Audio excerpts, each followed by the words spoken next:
Welcome to another episode of Willing to Talk About It. I am your host, Old Man Harmon. I'm here live and in person. Let's go. Now, today's guest is none other than Chris Smith, UConn all-time leading scorer. More than that, he's actually a native of my hometown, Bridgeport, Connecticut. In today's conversation, Chris is going to discuss what it was like growing up in Bridgeport, Connecticut, where he got his passion for basketball at a local center, which is still there today. And many, many, many greats have come out of Bridgeport. I tell you, normally I write a script for the intro. I don't have no script today. I feel that comfortable being able to talk about anybody that's from Connecticut that I should know or that I do know. Okay? Now, Chris was somewhat around my age group, a few years apart. He got me by a few years, okay? But nonetheless, let me tell you something. High school basketball was big in my city, okay? High school basketball was big, all right? And Chris went to that school up the street on the hill, Kobe Cathedral, okay? That's where Chris went to school. But there was a problem. A lot of greats came out of there. I talk about some of them in this conversation. But Bassick, where I went to school, Bassick High School, hey, we was there too. And I'm looking to get one of their players and multiple players of them on this show. And I'm pretty sure I'm going to be able to do it. Nonetheless, we talking with Chris Smith. We're going to talk about his career in college, how I believe is arguable, but I think UConn, anybody that went to UConn and those people that are fans of UConn during that time would agree that he helped put UConn on the map. He helped bring attention to the school so that they could recruit and ultimately win a championship in '99. Okay, so he helped make Jim Calhoun the coach that he was at that time. We talk about Harper Williams and what he did for John Calipari up at UMass. We talk about that, okay? Then we also talk about what it was like when he got drafted. Chris Smith played for the Minnesota Timberwolves. Don't forget about it. Played against Michael Jordan, Isaiah Thomas, to name just a few during that time, okay? Then we talk about his injuries. We talk about the lockout. We talk about him playing overseas. We talk about him coming back, having an easy landing from his transition from pro sports to the real world, what I call the real world, my world, our world. Matter of fact, you know what? Let's just get into it. I don't want to do too much talking. Let's get into it. Let's go. Chris Smith. But before we do that, make sure that you like, subscribe, and share this video so that I can keep bringing you special guests like this brother right here, UConn's all-time leading scorer. Yeah.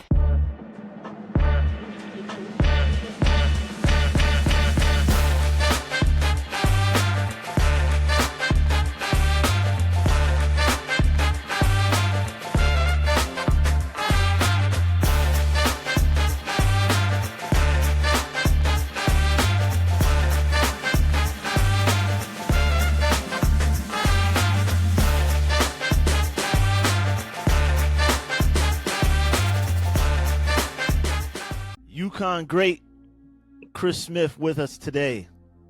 How you been, Chris? I've been really well, man. Doing really well. Doing really well. Now, I know you from Bridgeport, but I still got to ask the question. What was it like growing up in Bridgeport?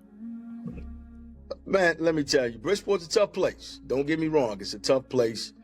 But, I had a lot of love, man. I had my whole family there. I had my moms, my grandmother, my uncles, my brothers, so a lot of friends. And one thing about where I grew up, there was a place called the Sheen Center right down the hill. So I always had a place to go play basketball. I always had a place to go meet other kids, have fun. They had a swimming pool in there, so if it was hot, we can go swimming. We could, lift weights. We can shoot basketball. So growing up in Bridgeport to me was really a blessing. Okay. So, Chris, let me ask you, do you have any siblings?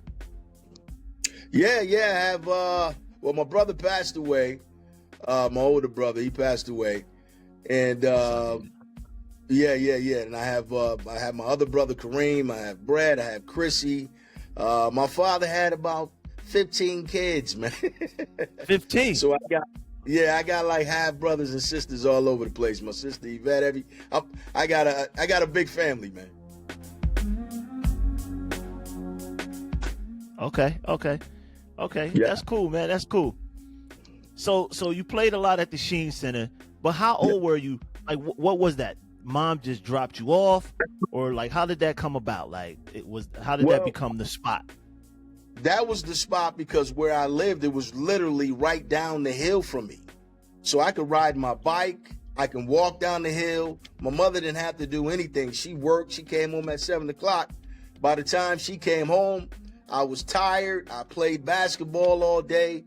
She didn't have to do anything. I kind of just walked down the hill, and it was convenience for all the kids that lived in that neighborhood, man. And it just worked out for all of us. Right. And you're right. The Sheen Center has been a blessing to so many. Still there today, as far as I know it is. Yeah. Oh, yeah. All right. It is, man. And I tell you, a lot of kids grow up there, man. They do well. I tell you, John Jones, he ended up going to Fairfield University. He grew up with me right there. Joe Wallace, his son, just won the championship with Michigan football team. So wow. Joe Wallace grew up there with me. So Roy Rogers played with me in high school. A lot of guys, man. So a lot of those old-time greats used to come through there, too. Wes Matthews, Luckett, Bagley. Oh, yeah. Okay. All those dudes, man. I tell you what, Wes is my man. That's my guy right now. We play a lot of golf. He's itching right now. It's starting to get warm outside, so he likes to go play golf. yeah. So a lot of those guys came through. So how old were you when you? All those guys. Yeah. How old were you, Chris, when you picked up that basketball? Man, as far as I can remember, see, a lot of people really don't understand. When I was young, my feet and my legs were planted inside. So the doctor told my mother I'd never be able to run. So at a young age, man, yeah, man. So at a young age, she had to get these special shoes for me with the bar in the middle of my leg and have these corrective shoes for me. And she said every day I had the ball, I look out the window at the other kids, man, and I watched them play. And then when I got my stuff together, man, I went out there and I ran, and I never stopped running since. Wow. That's a big deal, man. That's a big deal. How were you in school? Did you play any other sports other than basketball, Chris? Football was my number one sport, man. In my neighborhood, football was it. And I played football, but when I went to high school, we didn't have a football team at Kobe Cathedral. So the only sport I could play was basketball. So, but football was my sport, man. I loved, I was a wide receiver, man. I could run. I was fast. I could catch the ball. Yeah. When I went to high school, I was hurt that they didn't have a football team because I definitely would have went out for football as well. Wow. That's incredible. As you look back on it, it's almost like you might be a little glad they didn't have a football team, right? They didn't have Yeah, they didn't have a team, man. So, it was the same school Walter Luckett went to, Kobe Cathedral High School. Shout outs to Kobe Cathedral, man. Great school.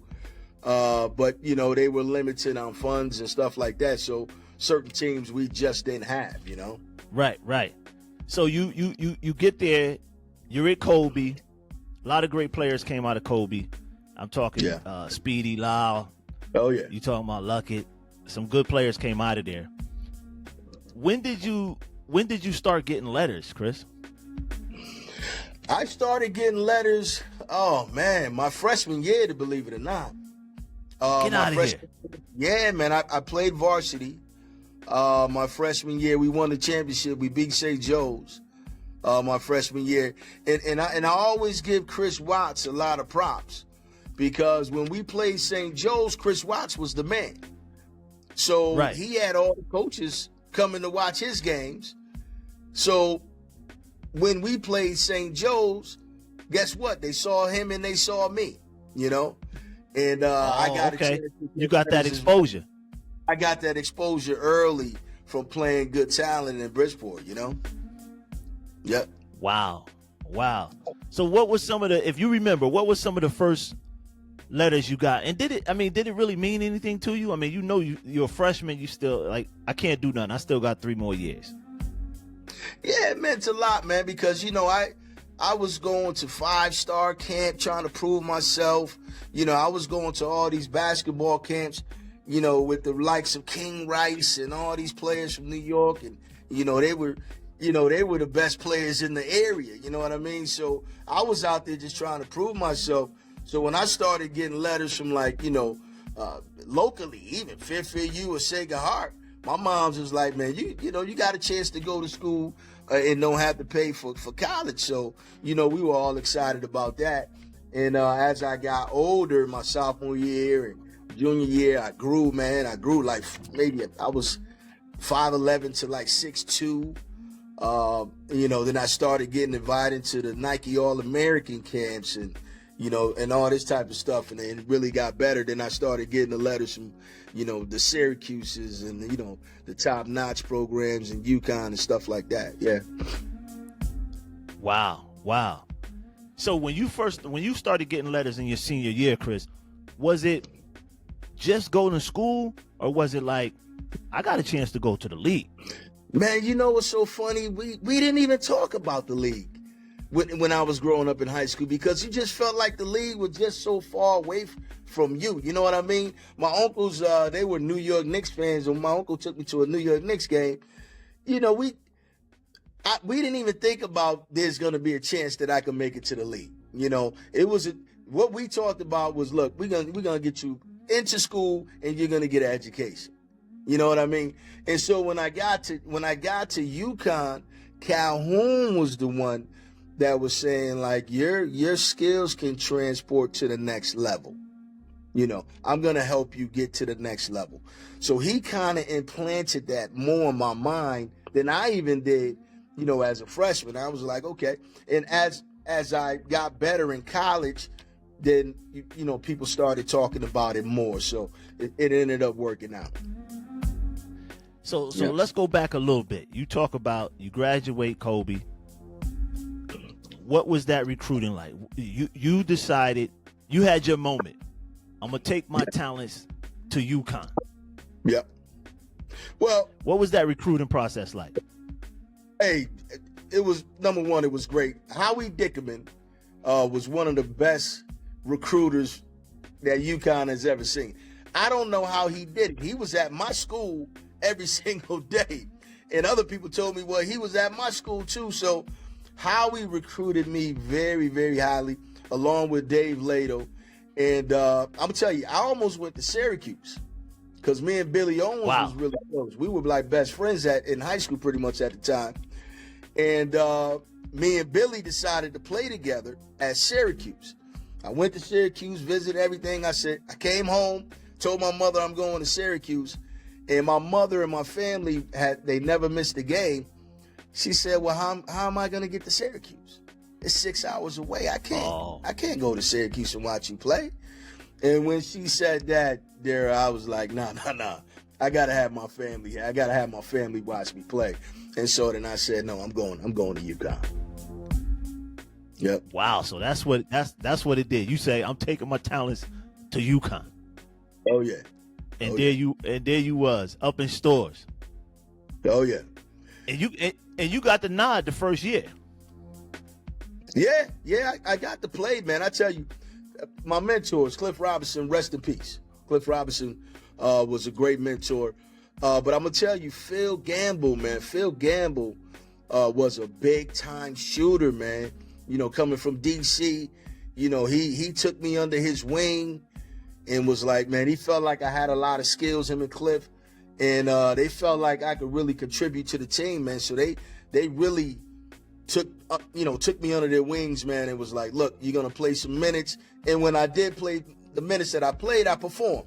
So I went out there and did the best that I did, and I will never forget that, man. Cliff and Willie, Glass and Willie McLeod and Phil Gamble, man, definitely. Okay.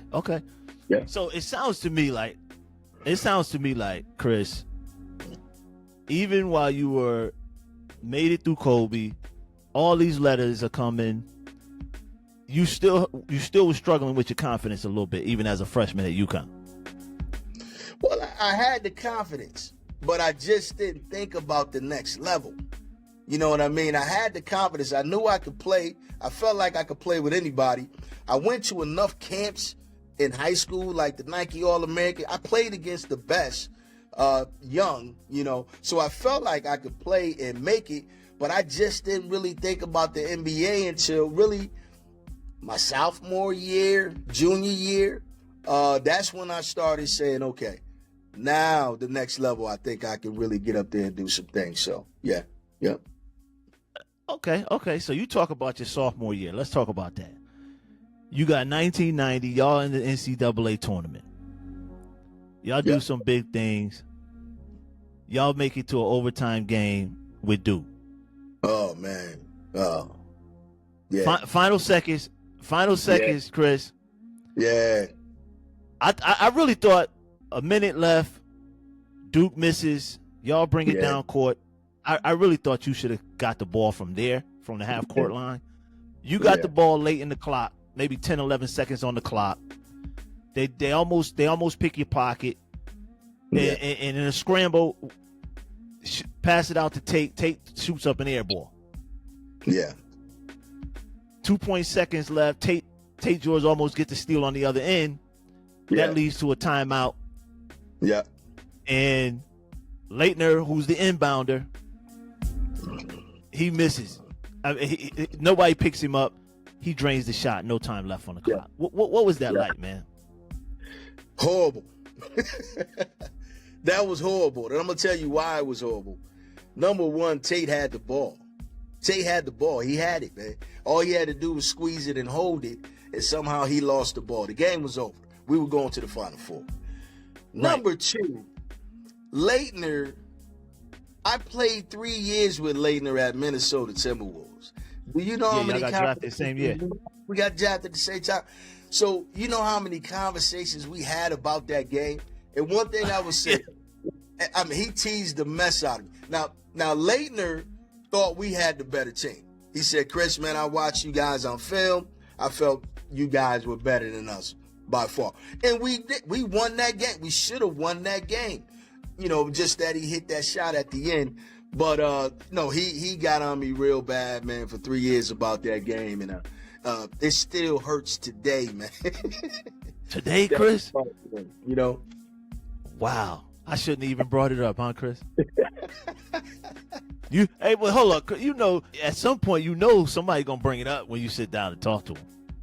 Oh, man, they bring it up all the time. That was, especially for UConn, man, we had a dream season. They called it the dream season for a reason. We made it that far, and literally we could have made it to the Final Four, and we should have, man. And I tell people, correct. UNLV, you never know. I thought we matched up pretty well with UNLV, man. I think Ross Sellers could have played well in the middle against Grandmama, Tate George was a formidable point guard, 6'5", 6'6". He's steady. Right. I can shoot the ball. And Anderson Hunt can shoot the ball as well. I just thought we would have matched up better than Duke that year with them.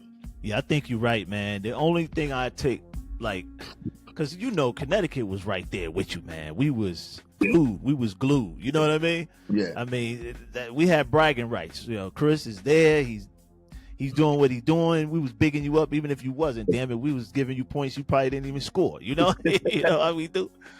You know what I mean? But that was all love, man. But I was like, give him the damn ball, and that was the only thing. I think it would have turned out way, way different had you had the ball on that last possession. You know what I mean? Because you could shoot from anywhere, and you Yeah. could get your own shot. You know what I Yeah. mean? You could get your own Yeah. shot at any Definitely. time. You Yeah. know. But then you stay Yeah. 2 more years. You stay 2 more years, and when did the buzz start talking about? Not only did you stay 2 more years, you became the all-time leading scorer at UConn. Yeah. Man, you know, the buzz was there. The buzz was there, you know. Even when in the summertime, I played for the USA team, Mike Krzyzewski, me, Alonzo Correct. Mourning, Coach Finnegan, and Lee Mayberry, Todd Day, you know, all the guys. And the buzz was there, man. I played very, very well. Kenny Anderson was on that team.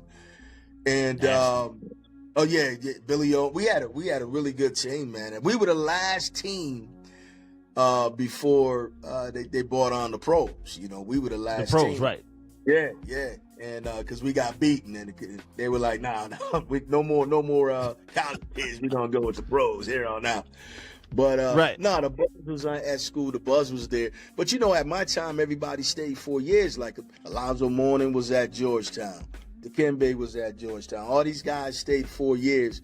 And nobody really left early. I think Kenny Anderson and Shaquille O'Neal were pretty much the first to start doing it, leaving. I think they left their junior year.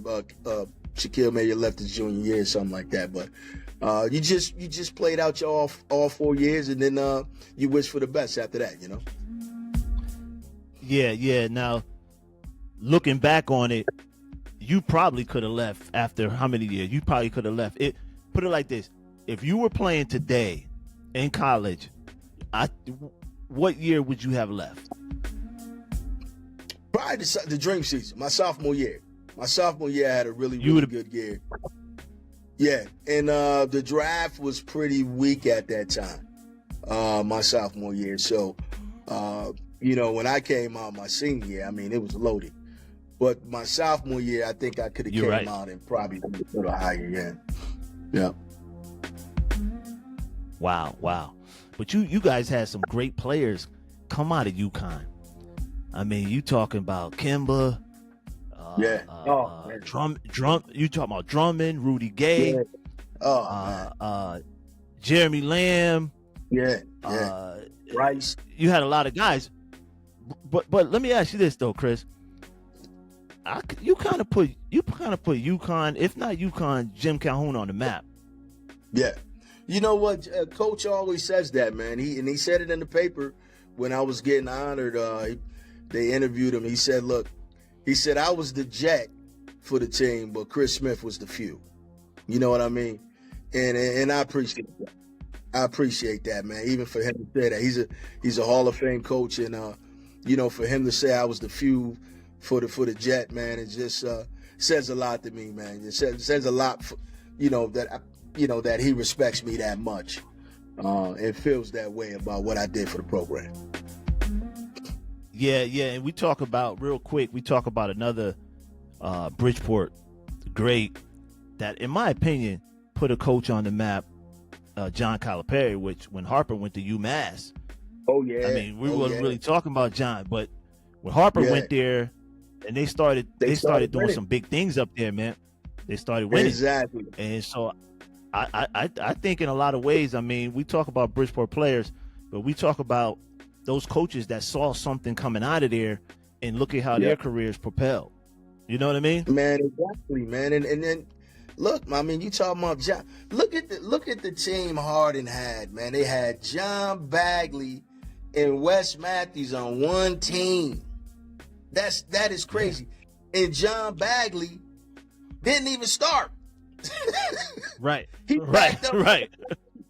So we had so much talent. Charles Smith, we had a lot of talent in Bridgeport, man. Unfortunately, a lot of those guys ended up going out of the state. But, even Frenchie Tomlin, and I mean, we had so much talent in Bridgeport. It's ridiculous. Basketball. Right. How much of that, not to get off track, how much of that is missing today in the inner city, especially Bridgeport? Well, they don't play anymore. Like when I grew up, you couldn't find a court outside and try to find a run. Today, right? I drive by, there's nobody on the basketball courts. All these kids want to play inside now. They don't want to play on on the hard top, and I'm like, man, get outside, play basketball wherever you can, and grow Right. your skills. You know, and these kids Right. don't want to do that. You know, they The waiting for a YMCA league. gym. Yeah. You know, Summer I don't league. understand. Yeah, and then they do the AAU a lot. I'm like, the AAU is good. If you're a guard and you got the ball, AAU is perfect because you got the ball in your hand all day. But if you're a forward or a senior, all you doing is running up and down the court. You're not even working on your game because you're not getting the ball.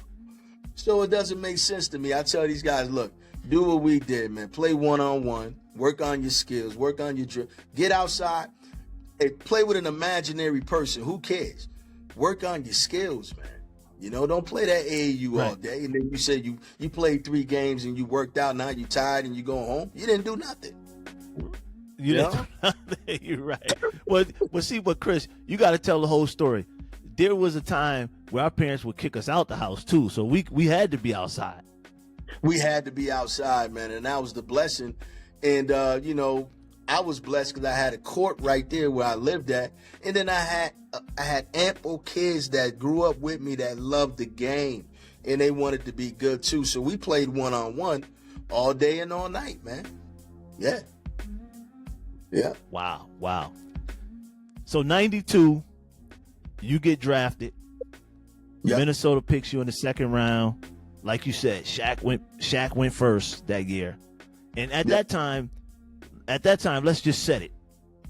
It was a big man's league. Any point guard coming in, he knew his role. You coming in, not to score. You were good at threes. You were good at threes even then. You were good at shooting mid-range threes. You was what they call, you was a triple threat coming out of college. You was a triple threat. Yeah. Leitner's there. I mean, you know, I was fortunate to play with a guy by the name of Chuck Person, man, the rifle man, you know, and he wanted the ball. You know what I'm saying? Right. He came from Indiana with Reggie Miller, and you know, when I got there, you're right. You gave it came Elijah one. It was a big man's league. Guards wasn't really scoring like that, and so my role pretty much was to play defense, bring the ball down the court, give it to Chuck Person or give it to Christian Leitner on the corner, and then if you got your shot, then you got your shot when it comes to you. But you know. No, you had to run the plays and everything back in the day. And that's just how basketball was. Today's game, you know, I think Allen Iverson probably turned that around when he came in. He just started going crazy, you know, scoring and doing the things that I could have did. You know what I mean? Him and but that's what I'm gonna say, Chris. Yeah. Mahmoud. But that's what I was gonna say. We seen them games and we like, yo, wait a minute, hold up. Let this brother loose. Yeah. Let him loose.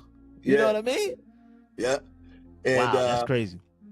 And my time was limited too because you know, they just had signed Mike Williams from Detroit. Him and Chuck Person played together in Indiana, and he backed up Isaiah Thomas with Detroit, so they gave him $17 million. So I knew I wasn't going to get that much time, but I was fortunate. I played 17 to 20 minutes a game. So, you know, for a young guy coming in, especially a second rounder, most second rounders don't even make it 1 year, man. You know, and they were blessed. They gave me a 3-year deal, which was a blessing, man. And that was good. That was good for me. Okay. Did you attend the draft? No, I didn't attend the draft, man. I was sick. I had the flu at the time. So wow. I couldn't even go to the workouts, man. The workouts in Chicago, I missed those. I went to the workout in Orlando, but I missed the workouts in Chicago. Okay. Which kind of hurt so me too. Now, did you know, people was like, did Minnesota give you a heads up? Huh? No, they didn't give me a heads up. I pretty much I didn't know that they was going to draft me. I really didn't. You know, I was upset, man. After the first round, I'm seeing dudes go, I'm like, wait a minute, man, ain't no way. You know, the career I had at college, I'm like, hold on, man, who's these dudes? But, you know, why they going before me, you know? But, you know, by the time I got to me, man, I was like, all right, I thank you, man. I was blessed. I was happy. You know, Minnesota called me on the phone that night and told me they was gonna draft me. And then I heard my name, man. When you hear your name, man, it does something to you, man. I was so blessed. So happy. My family was crying. You know, it was just, it was a good time. It was a good time. Definitely. Wow. How long before you called Coach? I think me and Coach spoke right after. Once he heard my name, I think he had called me and congratulated me. And, you know, was like, I think you're going to do well. Yeah, Coach was always on my side when it came to that stuff. Yeah. Okay. Oh, yeah. Okay. Yeah. Now I gotta ask you the question, Chris. Yeah. And I'm not asking you how much. I'm just asking you, what was your first purchase? My first purchase, to be honest with you, was a truck, and then I bought my mom's a condo, man. You know? Nice. Yeah. So I wasn't even thinking about myself when I first, when I first went to there. I mean, my mom bought a nice condo, man. So that's the blessing of it, really, man. Is when when you get picked and you make a little bit of money, man, that you can help others. You know what I mean? And that was the first thing, because they took care of me, man. You know, I just always felt like I was blessed, man. Even though I was from Bridgeport, didn't really have a lot, but I felt like I had a lot because I had so much love, you know? Wow, that's a big deal, man. That's a big deal. And like you said, so many players, either before you or during your era and even after you, man, they don't get that chance to walk that walk and get their name called. Yeah. So I mean, you know some of these players too. You know. Yeah. You know some of these players. Yeah. Now, if I don't ask this question, somebody gonna call me and be like, "Man, you had Smitty on and you didn't ask him." I mean, I know Jordan wasn't there that long. I think he left like right after your first year. Yeah, I played 1 year with Jordan when your contract expired. Okay. Now, Smitty, like you said, you this guy. Everybody done threw up Mike on the court, like coming to the hole. You Jordan. Yeah. What was that like? Man, let me tell you, man. Jordan was the best athlete I've ever seen in my life. And I'm going to tell you, we had J.R. Ryder. J.R. Ryder was an athlete, man. Correct. He was an athlete. Yeah. He could jump out the gym. He was physical. He was built. But Mike, we called Mike the Black Cat, man. And the reason we called him the Black Cat was because he was so fast, man. He'd get in the air so quick. You got to beat it. You got to really, watching it on TV don't do it no justice. Being there, wow, and trying to check this guy and block his shot and on still, I mean, he's amazing. You end up watching him instead of playing the game, man. That's how good. Yeah, they talk about that. You end up watching him. Wow. You know, so I remember when we had the double team him, man. Me and Doug West. So Doug West was checking Jordan, and and coach was like, "Look, the game plan is every time Jordan gets the ball, you know, Chris, you go double team him with Doug." So Jordan got the ball on the corner. So I'm running from the top to go get him. Jordan spins, goes baseline, goes in the air. Doug West goes in the air. I go in the air. Next thing you know, Jordan stays in the air. All you can see is my arm coming down, Doug's arm coming down. And I'm like, man, this dude is still in the air. I'm coming down. And then he flicks. He used to do this flick with his hand where he'll flick the ball off the backboard. So he went from one side to the other side and flicked it up, hit the backboard, went in. And I'm saying, like, man, this is crazy. This is crazy, man. So, you know, he did those type of things that amaze you. Even we were pros, but he still amazed you, you know? Right.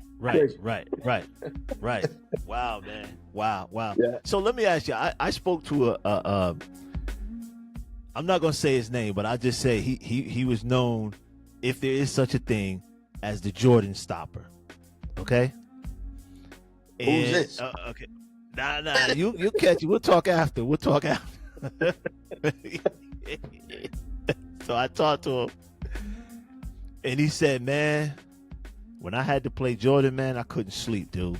He said, Yeah. so part of the game, I was just tired because I couldn't sleep knowing I had to play him. Yeah. Was there any player that kept you up at night on any level?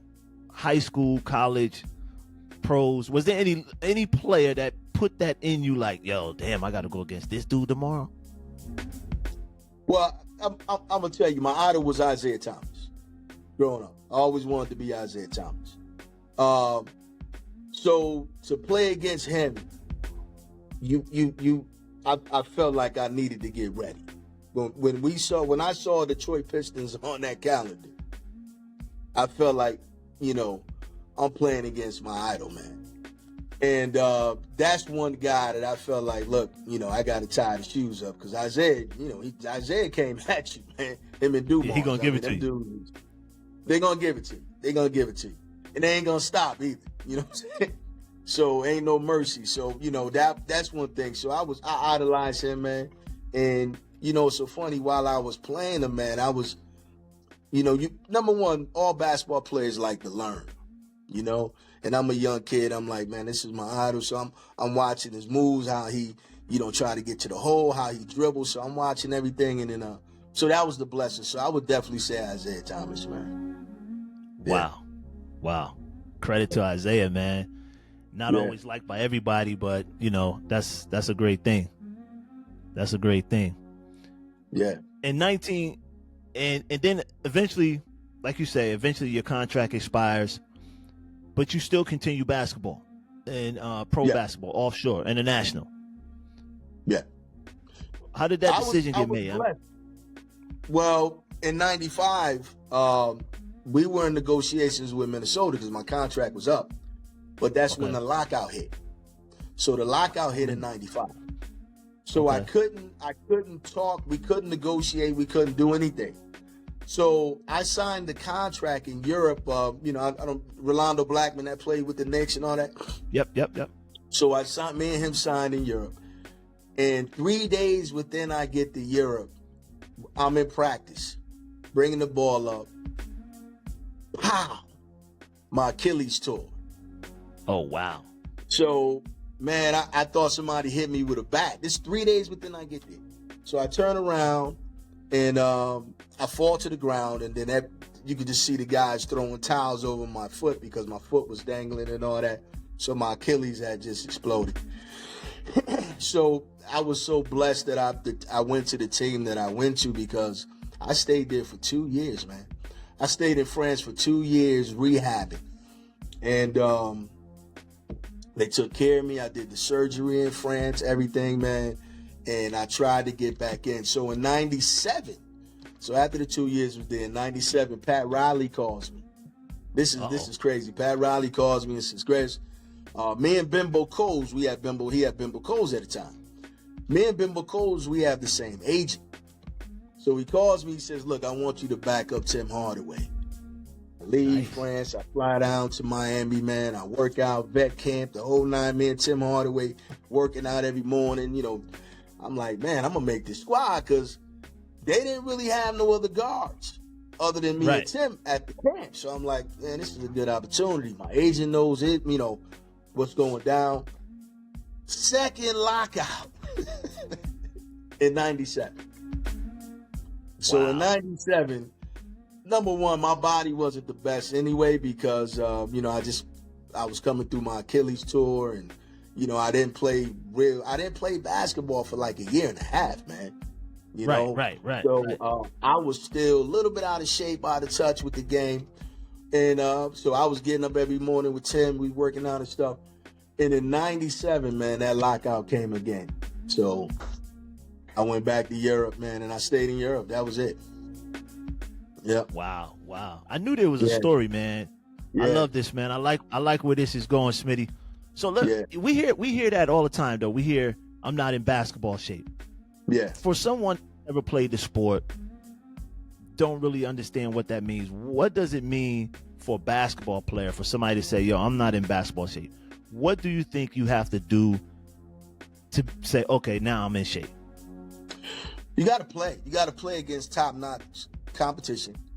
and you got to work on the moves that worked for you when you were playing.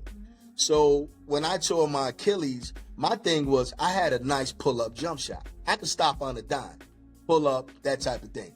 So when I tore my Achilles, it wasn't the same. I couldn't pull up the way I wanted to. And one thing about pros, one little step, if you miss, that's it. You're done. Wow. You're not the same player no more. You're just not the same player no more. So that's what happens with football. Guys blow their knees out.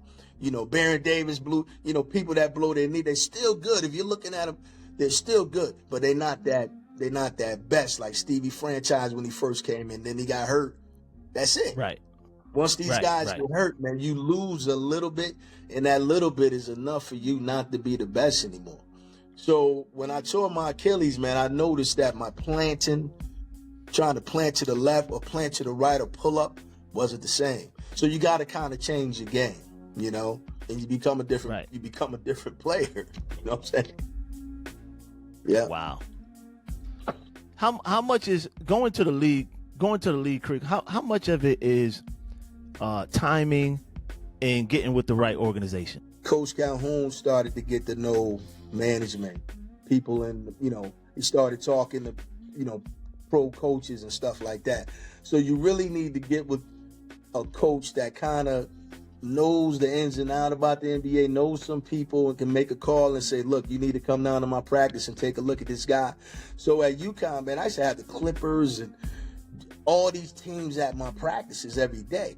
You know what I mean? And that was because Coach was telling people, you need to take a look at Chris Smith, man, and you need people around you like that can do that. Wow. So 97, all these years go by, but back it up a little bit. You're in Europe. Actually, don't back it up. Go forward a little bit. You're in Europe. You go back to Europe. Even though you say you're not in the best of shape, you go back. 99, you find out UConn wins their first championship. What was that like? Oh, that was crazy because Coach brought them down. He brought them down. I think I was in Israel at the time, and he brought the team down, so we practiced against them and played against them. And to have that team winning, that was crazy, man. That was crazy because I'm sitting here like, UConn really won the championship? Because yeah. I never thought, I knew they would go far, like us with the Final Eight and all, but I never thought a championship, man. So when they won the championship, I was just jumping for joy, man. Jumping for joy. But Calhoun's such a good coach, man. He demands the best out of you. So, I figured what happened one year, Now stay right there for 1 second, Chris. And maybe too much time has passed, but some things just don't change. For that athlete out there right now that's watching, saying, hey, this is Smitty, what should they be looking for in a coach, really? Because you say Calhoun's a good coach. We know Calipari, what he did, talking about Harper. What should they be looking for in a coach? And can they even find it before they actually come up under that coach? It's tough. You really got to go to a practice. And when I was coming up at the time, we did. Like, I visited Providence, I visited Syracuse, I visited Boston College. So you want to get to a practice and you want to see how the coach is with his best players. Because if you feel like you're one of the best players, you're going to come in, you're going to be an impact player. You want to see how he treats the best players.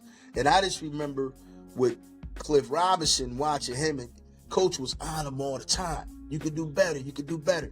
And I remember that. You know what I'm saying? He was pushing Cliff, and Cliff was the best player on UConn's team. And I knew he was a pro. He could shoot the three, 6'11". He could run and jump. And Coach was just on him to practice and work harder every single day. So you want a coach that's not going to sit down and just let you be who you are. You want somebody that's going to push you to be better than what you are. So that's the key. Okay.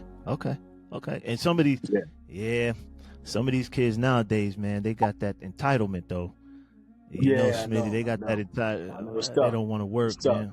Yeah, it's tough. Yeah, it's tough.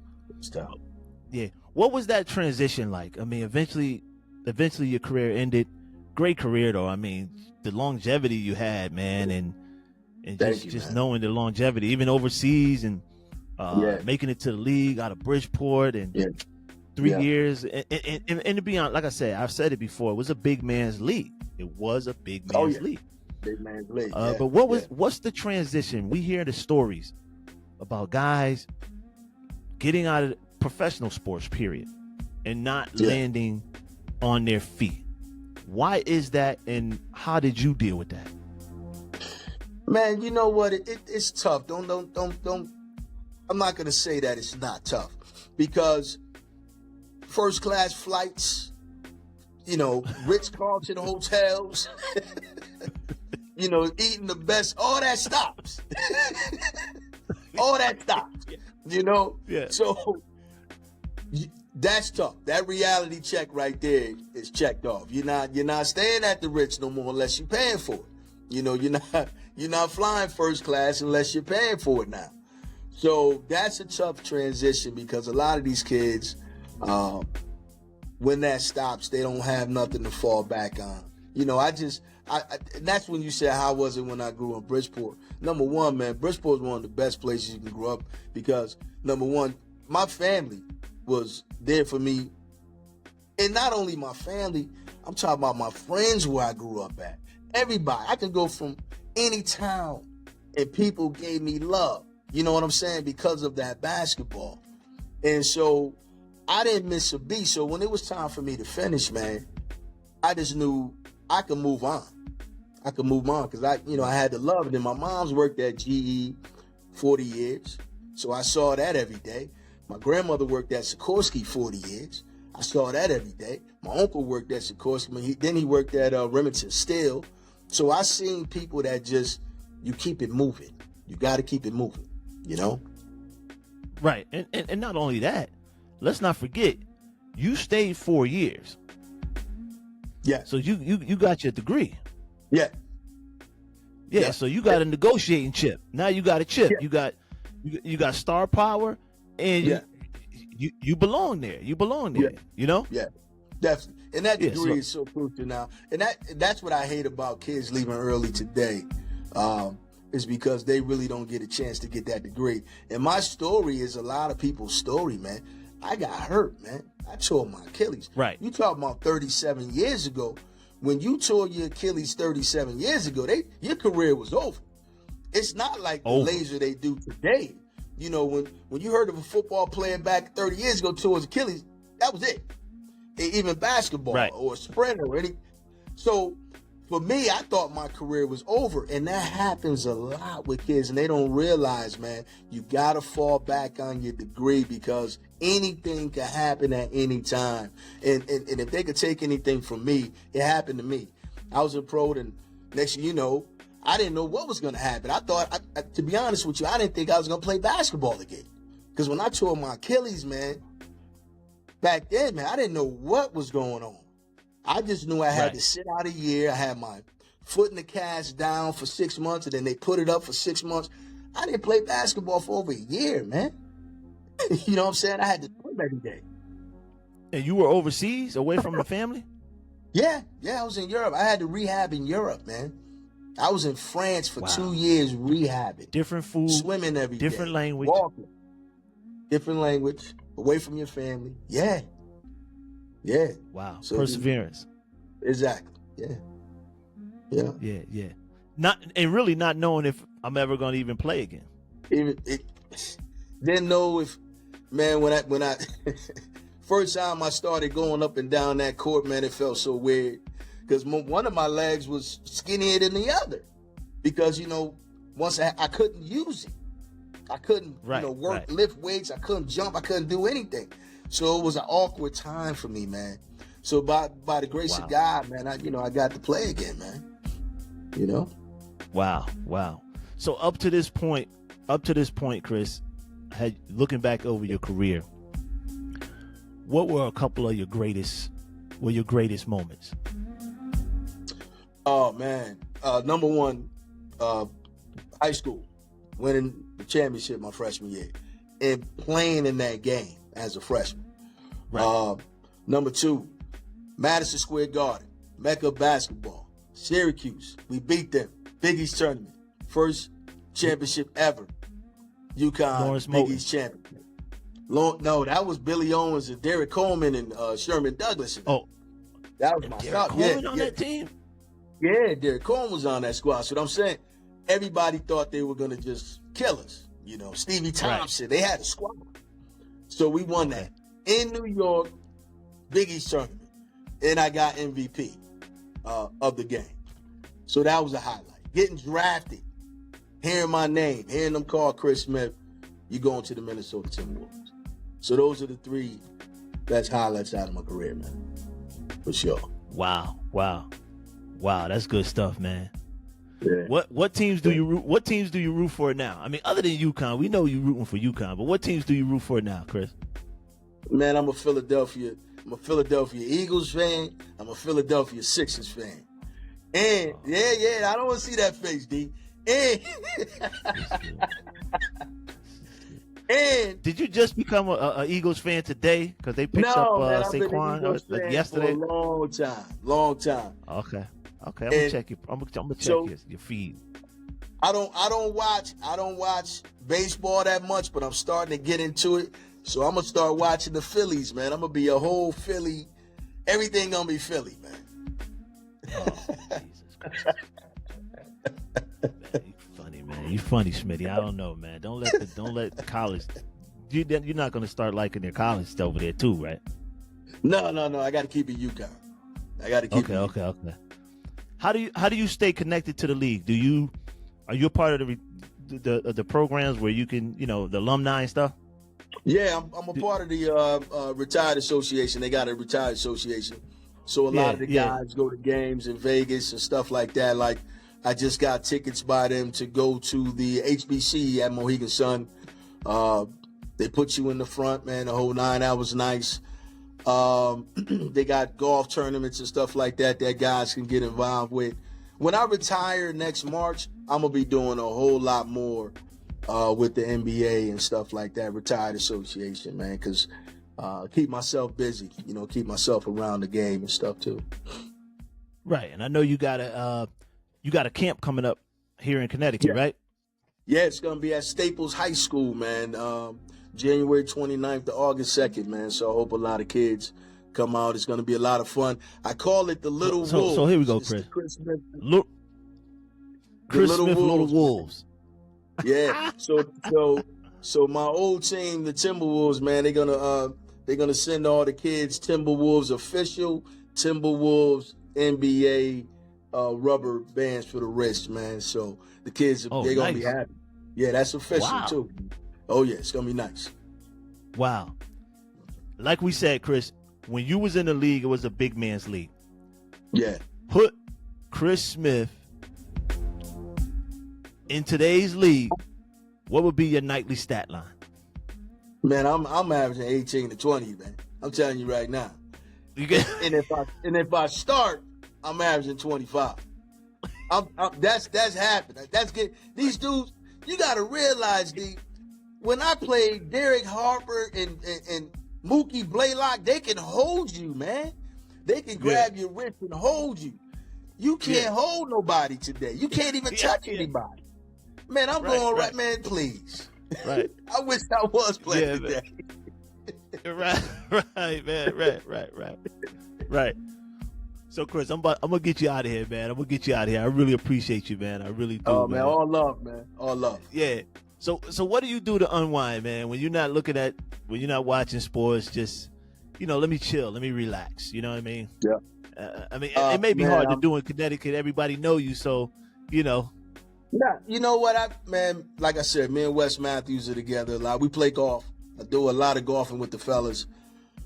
Smoke cigars, man. We be out there smoking our cigars, playing golf, man. And really, that's the activity I really like, because I can walk 18 holes, really enjoy being outside, take in the scenery, and have a good time. And I can't play golf that well, but it doesn't even matter, man. I'm out there. I'm just being out there, Right, man, right. So, man, I got something to tell you, Chris, that I found out. Your birthday is the day before mine. Okay. You're Taurus. Yeah, I didn't. Exactly. That's right. That's right. Exactly. I'm gonna do a little rapid fire. And then I'm gonna have one more question for you. I'm gonna let you take us out. All right. I'm gonna say a name. You give me what you got with it. Tate George. Tate George. Oh, Tate George. Tate George is my man. People underestimated Tate George's game. Tate George kept us level, man. Tate George, 6'5", 6'6", played defense. Calhoun always said, with me and Tate George out there, he felt like we could beat anybody in the country because of our wingspan. I'm 6'2", 6'3", Tate 6'5", 6'6". It's tough for guards to get the ball up the court against us, man. So, and Tate, he can hit the big shot. Tate can do it all, man. I love Tate, man. Love Tate George. Allen Iverson. Oh, man, Allen Iverson. Watching Allen do what he did kind of reminded me of my game, the crossover. He was just way more explosive than me. But as far as seeing how he got to the hole and crossing people up and stuff like that, put a smile on my face because I said, man, damn, that's how I played. You know what I'm saying? But he was just so more explosive than I was. But he one of the best to ever touch the ball. Donyell Marshall. Oh, Donyell. We drafted Donyell, man. Minnesota Timberwolves, man. He came to us for a little while. Donyell, I remember when he was a freshman and I was a senior. I knew we had a star. You talking about a guy could just, man, he'll get the ball. If he's near the foul line and the rim, he's dunking it. I mean, that's how long he was, man. Right. And I never seen anything like that. I'm like, man, this dude can dunk from the foul line. He pump fake from the baseline. Next thing you know, he in the air, flushing it down. I knew he was a pro the minute I saw him. Wow. Khalid El-Amin. Oh, Khalid, man. Heart and soul of UConn right there. Khalid El-Amin was just tough, man. He was tough. He was fearless. And he made you believe. There's certain players that you watch, and it's beyond just watching the game. The El-Amin had that Jordan factor. You wanted to believe in the game. I was excited every time he dribbled the ball and I see El-Amin play. Man, my eyes, it was like I was in a dare watching. It was like I was so excited because he just brought so much excitement, man. El-Amin was the truth, man. Yeah. He was the guy, definitely. A couple more, I promise. Steph Curry. Oh, man. I thought his father was the best shooter I ever seen in my life. Del Curry was with Charlotte Hornets when I was playing. So his father can burn it up. But watching Steph, unbelievable, man. Coming from half court, pulling that thing up. I'm going to tell you, when I played, there was a player like him, but not as much like Steph Curry. Mark Price was like that. So when I played, wow, they used to set picks for Mark by half court, and he'd come and he'd just pull up and knock it down. Steph does it a lot better. He's the best shooter I've ever seen in my life. But he's amazing, man. He's amazing. Those are just guys that you may never see somebody shoot like that again, Two more. Yeah. LeBron James. Oh, powerful. LeBron James. Unbelievable, unselfish. They always compare him with Jordan and all these other. Number one, he's not Jordan. He's not Jordan. LeBron James is LeBron James on his own. All right? LeBron is a winner, man. Everywhere he went. Just think about it. He left Cleveland, came back to Cleveland, and won the championship with the team he had. Then he goes to Miami and wins one with D-Wade. I mean, this dude can do whatever he wants to do with the ball. He plays defense. He can pass. He's unselfish. Love watching. All-around game. I love watching LeBron James. Wow. Last name. Jim Calhoun. Oh, Coach Calhoun, man. Father figure. Mentor. Can get the best out of you. will make sure he will do anything that he can. If you're a pro player and you play for Coach Calhoun, you will be a pro. He will make sure of that. And he'll tell you from day one, I think you're a pro, and I'm going to do everything I can to make sure that happens. A lot of love for Coach Calhoun. All right, last question. Last question, Chris. Yep. What would Chris Smith now today tell his younger self?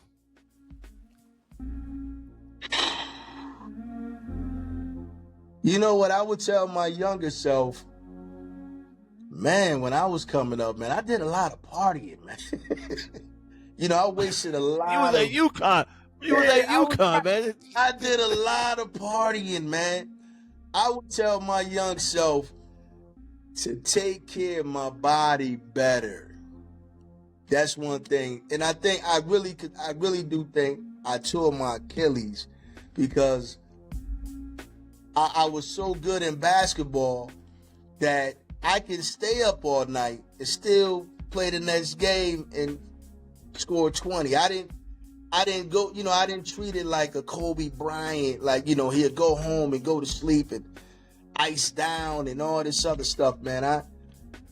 I would tell myself, young fella, take it in strides. You know what I'm saying? Definitely. Right. Definitely. Yeah. Right. All right, Smitty, you definitely got the last word. There may be something that you got coming up that you want to, let the audience know about, or anything, any last words you want to have, man. The floor is definitely yours, man.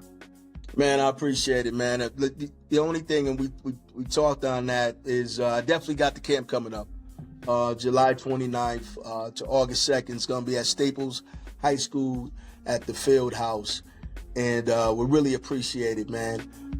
If kids come out, man, my son, Chris Jr., he went to York College in Nebraska. He's going to direct it.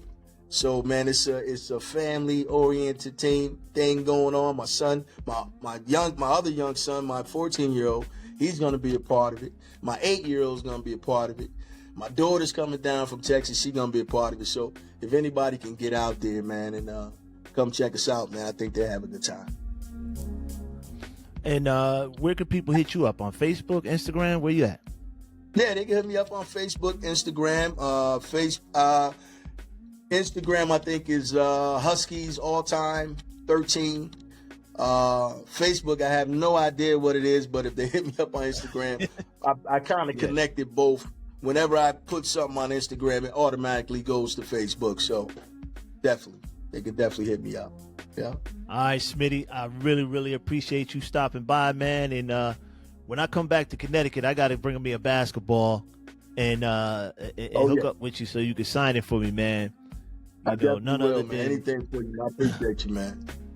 I appreciate you, man. Definitely UConn's greatest all-time scorer, Chris Smitty Smith. Thank you, brother.